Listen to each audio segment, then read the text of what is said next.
Welcome back to the All Turtles podcast, a show about the future of work, the future of health, and the entrepreneurs building that future with technology like AI. I'm John Cifuentes, co-founder of All Turtles. Today, Phil Libet and I are interviewing All Turtles' very own Dairien Boyd. Dairien is our principal designer, and we have him in the studio today to talk about his UX design philosophy and how he used it to help build our newest product, Twisty Tongue.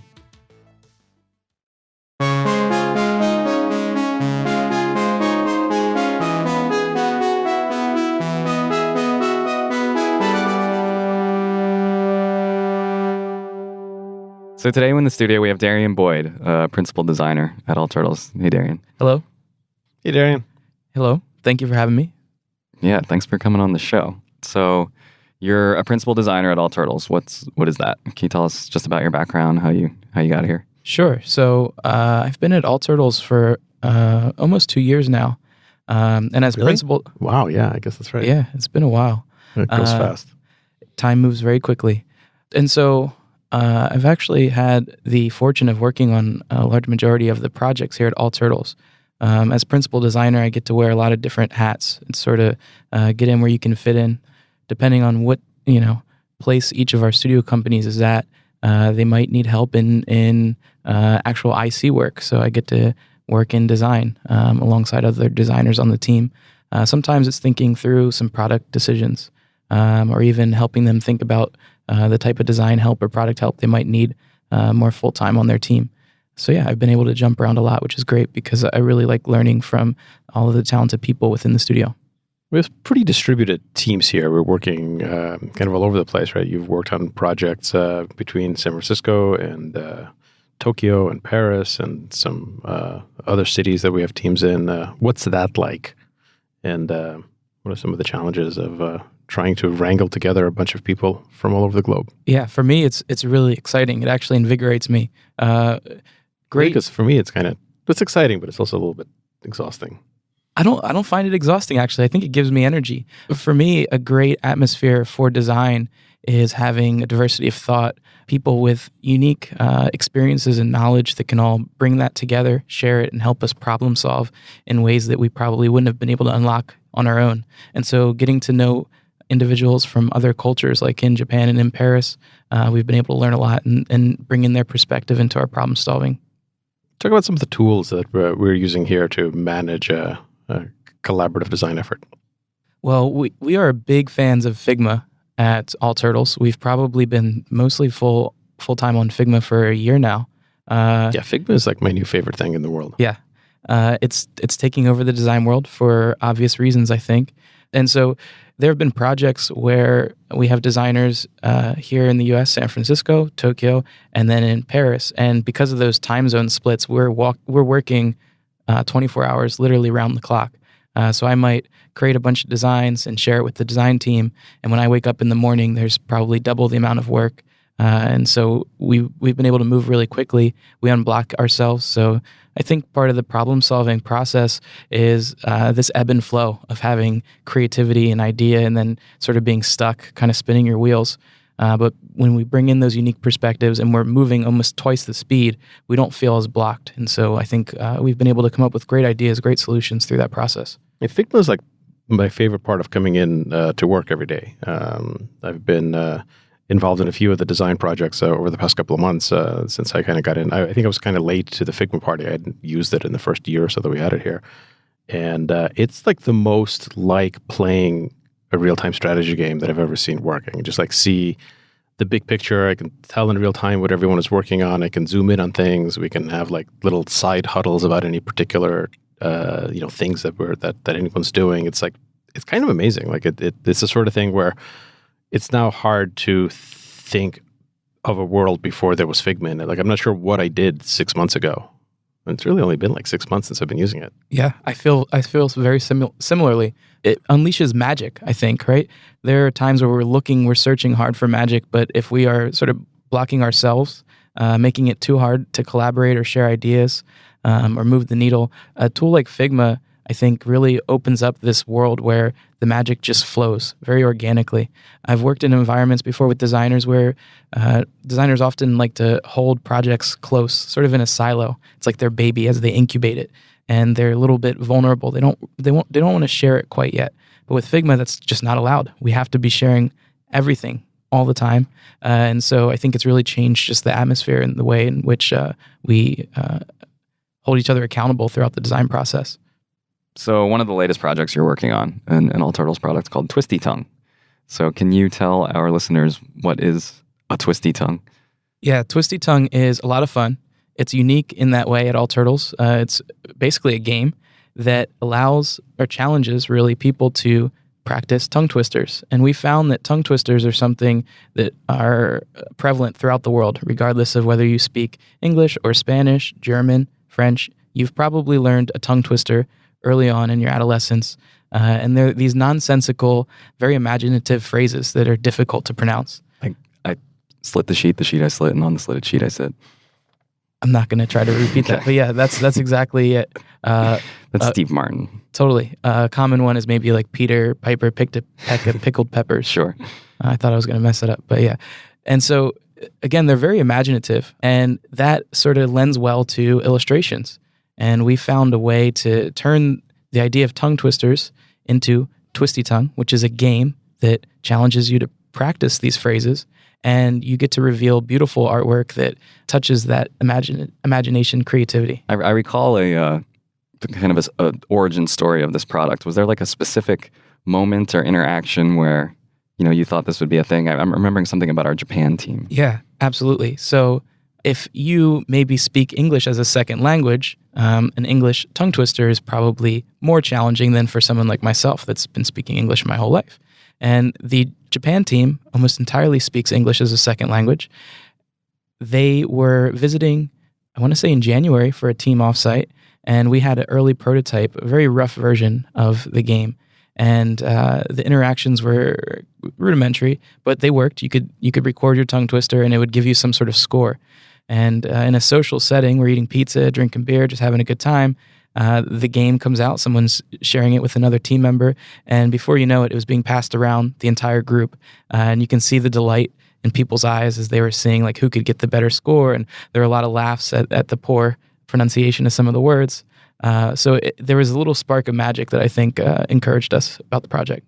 Yeah, this came out of a collaboration with Edwin Technology, which is one of the companies we're working with that does English language learning software. So it was a much more serious origin, right? This was they were trying to get people ready for English as a second language standardized tests, and they had applied all of this AI technology for doing it, and then just kind of almost on a lark, they decided to see what would happen if they try to apply some of this to pronunciation, and kind of landed on this tongue twisters thing. And yeah, I think you're right. When we first saw it, it was that little bit of a spark where this was the first time there was something really joyous in this larger, language learning, speaking with confidence space that we've been kind of noodling around in for a while now. Mm-hmm. Mm-hmm. Absolutely. The interactions were brief too. You would record, you would get an immediate score and pass it along. And so it was like everybody got to participate very quickly, even with just one phone. So I thought that was sort of interesting about the experience as well. So all of All Turtles products, they kind of marry to this very large Venn diagram of making people healthier or making people wealthier. It's this kind of future of health, future of work construct. Where does Twisty Tongue fit into that? I'll tie it back to the English as a second language perspective. If you maybe have been learning English, or you live somewhere that you now speak English, but it's not your primary language, probably something that's very top of mind. You're practicing regularly. There might be different ways in which you go about practicing, but you want to build confidence. It's sort of all it's about. I want to be able to communicate with people, and if they understand me, that's great, but I also want to feel confident with what I'm communicating. And so I think that process is probably difficult for people, can be boring. And so a game like Tongue Twister allows you maybe to practice your pronunciation, feel like you might develop a little bit more confidence in saying difficult things in a language that you're not familiar with, but you're having fun. You're not really thinking about the fact that you're going through like some sort of curriculum. I think additionally for people that maybe speak English as a primary language, you may have a speech impediment, or you may be practicing to be a public speaker, for instance, really trying to enunciate. And so I think this is a way that you could achieve that But again, it's a game by nature, right? So it's supposed to be fun, supposed to not make you think too much. You're just recording a tongue twister and getting some delightful reward from that. And you're totally future-proofed from your pepper-picking outings with your P-named friends. Absolutely. Great. I got a lot of value out of tongue twisters when I was learning English. Most people know English is a second language for me. I learned it when I was about 8 or 9 years old. And just the concept of tongue twisters was kind of interesting in English. I hadn't really run into them in Russian, which is the language I grew up with. They do exist, but just less common. And it was cool both as a way to kind of gain confidence in speaking and to kind of laugh at mistakes. In most other areas of like learning, your mistakes aren't funny. So it's harder to like feel good about them. Whereas with like tongue twisters, like almost like screwing them up is kind of the point. And maybe the crowd of people that I was with, it didn't feel like a bad thing to laugh at that. And so it was useful for that. It was useful for confidence, but it was also interestingly useful for a type of vocabulary acquisition. Even when my English vocabulary was decent, like in order to make a tongue twister, you're usually, having to reach for words that aren't like the most obvious synonyms because you're trying to go with the alliteration. So there's actually a lot of like colorful words that I had not seen before. So I just remember it being stuck in my head from being a 9-year-old kid about like tongue twisters just kind of being neat. And so when we had an opportunity to just make something delightful with them, it felt like a good thing to do. That reminds me of the challenge we sort of went through with Twisty Tongue, where we were trying to identify what is the difficulty level of some of the tongue twisters. Right. And from like an American perspective, we sort of had an idea of, well, if they have this cadence and it's this long, that's sort of more difficult. But for the Japanese part of the team, there are certain sounds that they just don't practice in Japanese. So they found those extremely difficult, even though we might perceive them as not so difficult. So that was interesting, finding that balance. Yeah. And this is, I think, another good kind of All Turtles theme is just the use of AI here. Like, this is something that isn't going to be perceived as an AI product. It's simple to understand. It's easy. It's friendly. It's not actually sending data anywhere. We're not sending the recordings from your phone, to anywhere, or all of the processing is happening on the device.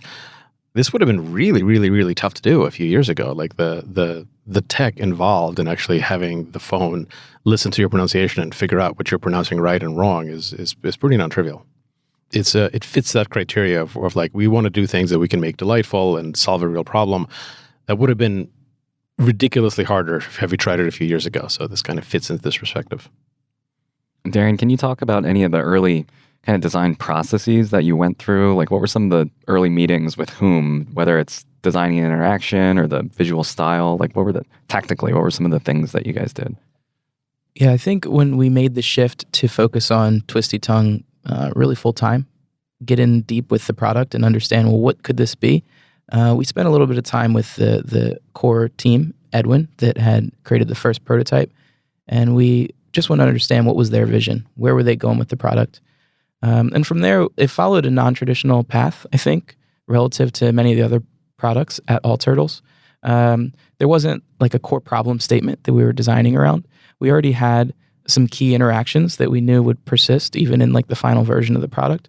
And so what we were doing, I think, was more formalizing what are the components that will make this a cohesive game experience. One of the key elements that we held on to early was the idea of a physical card. And so each tongue twister would essentially be a card, and again, on the other side of the card would be like some sort of corresponding illustration. And so we thought, okay, well, what mechanisms do we need to put in place to actually create a game experience? And so this idea of like progressing through levels, achieving, getting certain scores started to unfold. And then we did quite a few brainstorming exercises around that.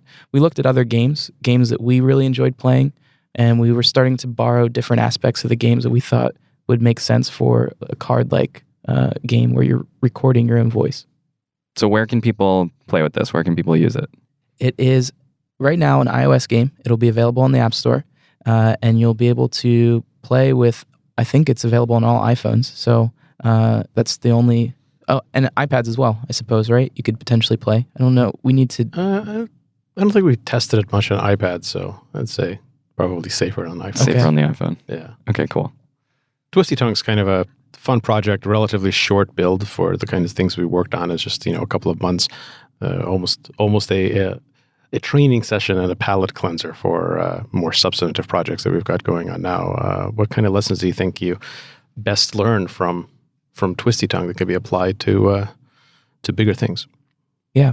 Twisty Tongue really challenged us to think about problem solving from the perspective of fun and delight. We wanted the emotional feel of interacting with this thing to always be fun, never feel stressful, never feel like work, but instead sort of take your mind away from the fact that you might be interacting with your phone and you're just sort of being entertained in some way. And so I think with that mentality, moving on to projects that are more serious in nature, maybe in the health space, we wanted to see if we can spark more of that magic, increase people's interest in bettering themselves if it's a health product by using interactions that have delight, elements of surprise, excitement, entertainment. And so that way it doesn't feel like you're doing work or that you're being educated in some way. Instead, it's just, I'm going through this experience and I'm going to enjoy my time doing that. Yeah, which is a really interesting lesson that I'm still learning, and it's taking me decades. So much of the stuff that we work on and that I've worked on in the past, right, deals with how do you get users to behave in a certain way? How do you change habits, change behaviors? And I really think there's no trick, there's no hack. People do fundamentally what they enjoy doing, what they like doing, and so if you want someone to do something, you got to find a way for them to enjoy it. And the vast majority of products, the vast majority of designers never get to work on anything in their life where the criteria is someone enjoying this. It almost feels like a fundamental building block for almost everything and a good grounding. Yeah, I tend to agree. And there are simple ways that you can achieve that. And I think we're learning that as we go through this process.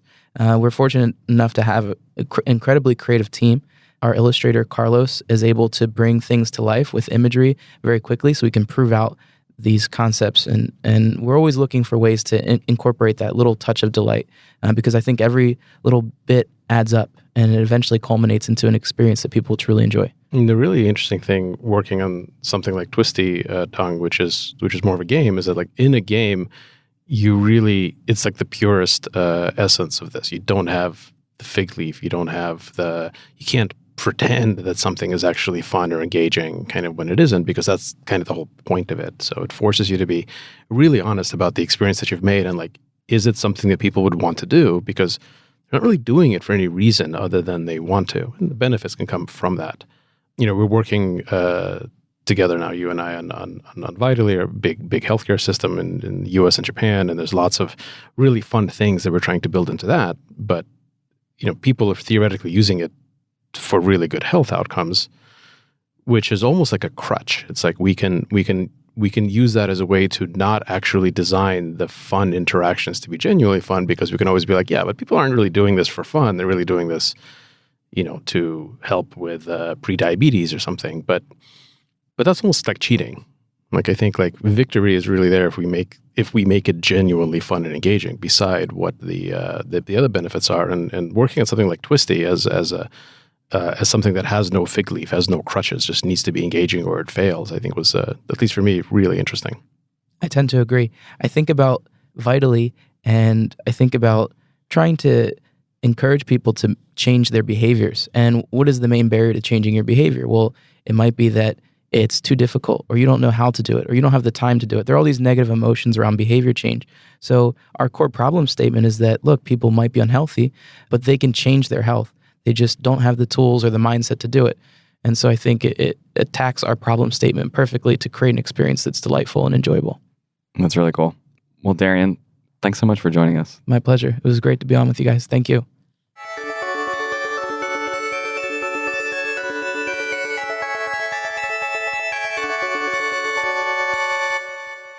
So now it's time for our listener questions. And this one comes in from Ari. Thank you again, Ari. Lots of questions via email. So some months ago, Phil concluded that the only way to audit an AI's decision-making process was to judge its outputs relative to the expected outputs. So in examining the AI's decision-making itself, that would just baffle humans, since an AI would probably use logic that is incomprehensible to us. Ari includes a link to it's like a Fujitsu blog post where Fujitsu is claiming that companies are developing tech that does, in fact, let humans audit an AI's thinking. So I'm curious what Phil's reaction is to this claim of being able to evaluate how an AI does the AI. I'm clicking on the link on this printout that I have in front of me, and it's not doing anything. So I think what we should do is we should edit in. Jim, let's edit in like a boop sound, and then we'll cut away and we'll to have read the blog post. I've actually read the blog post and then answer this question correctly. So, hi, we're back, having read this blog post. Actually, impossible to read blog post. We'll put a link to it in the show notes, but it's like a really weirdly and poorly made infographic that doesn't say very much.